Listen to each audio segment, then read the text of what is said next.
Assalamualaikum warahmatullahi wabarakatuh. Selamat pagi anak-anak.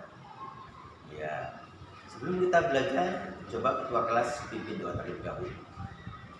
Dan siapkan. Ya, terima kasih kepada ketua kelas yang telah membimbing doa. Semoga belajar hari ini kita tetap semangat, ya. Baiklah anak-anak sekalian, sebelumnya Bapak akan mengabsen terlebih dahulu, ya. Siapa yang tidak hadir pada hari ini, ya, panggil satu persatu. Adinda Dwi Aryani hadir? Hadir. Alika hadir? Hadir.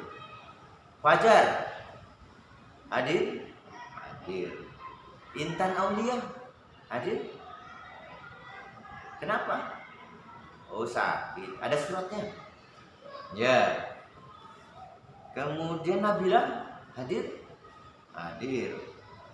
Nopi Yuliana hadir, ya. Dari 36 siswa yang hadir, 35 satu orang yang tidak hadir, itu juga karena sakit, tidak ada suratnya. Baiklah anak-anak sekalian, kita masuk ke materi pelajaran kita hari ini. Kalau pertemuan yang lalu Bapak sudah menginformasikan kepada kalian di pelajaran hari ini harus kalian baca terlebih dahulu materinya, ya. Kemudian pada pertemuan yang lalu juga Bapak telah menyampaikan materi kita tentang unsur-unsur kita dan kalian sudah paham, sudah jelas. Kali ini kita masuk pada kaidah-kaidah kebahasaan pada teks berita. Apa itu dimaksud dengan kaidah kebahasaan? Ada yang tahu? Sebelum kita masuk, kita bahas satu persatu. Oh, bagus. Ya, si Fajar katanya kaidah prinsip atau aturan. Aturannya bagaimana? Oh, aturan yang harus digunakan dalam membuat kalimat. Bagus, ya.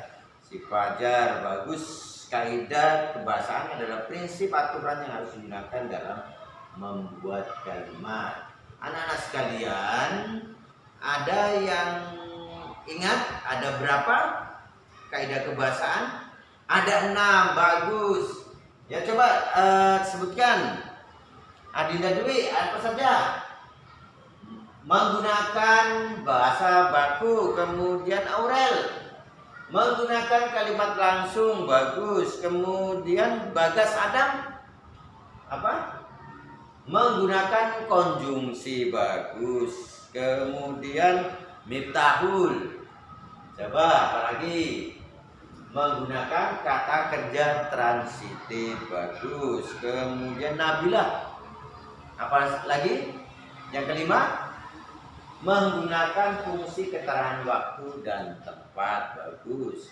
Kemudian Reta Sarah, oh, yang terakhir yang keenam apa? Menggunakan konjungsi temporal. Bagus, ya. Anak-anak hebat semuanya, ya. Inilah 6 kaidah kebahasaan yang ada pada sebuah teks berita. Jadi di dalam teks berita itu mengandung 6 kaidah ini. Yang pertama, dalam teks berita itu bahasanya adalah bahasa baku. Bagus. Kemudian dia menggunakan kalimat langsung. Ada kalimat langsung di dalam teks itu. Kemudian menggunakan konjungsi bawah. Ada konjungsi bawah di dalam teks kita itu.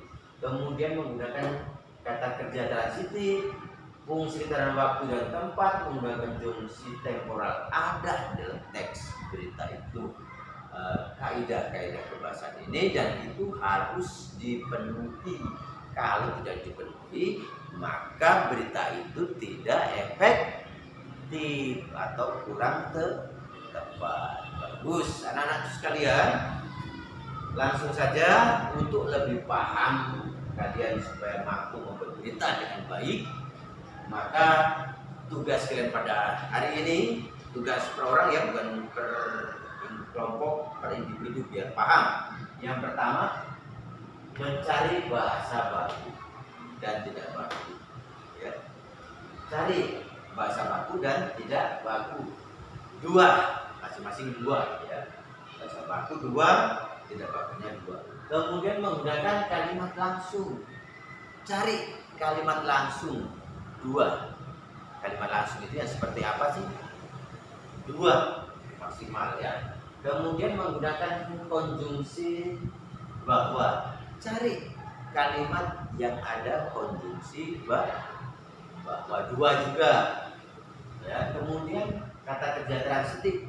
Apa itu kata kerja transitif? Cari juga dua. Kemudian fungsi terang waktu dan konjungsi temporal masing-masing dua. Jadi kalau kalian sudah mampu mengerjakan ini dengan baik, mampu menyelesaikan tugas ini dengan baik, berarti kalian nanti mampu membuat berita yang baik. Silakan, selamat mengerjakan.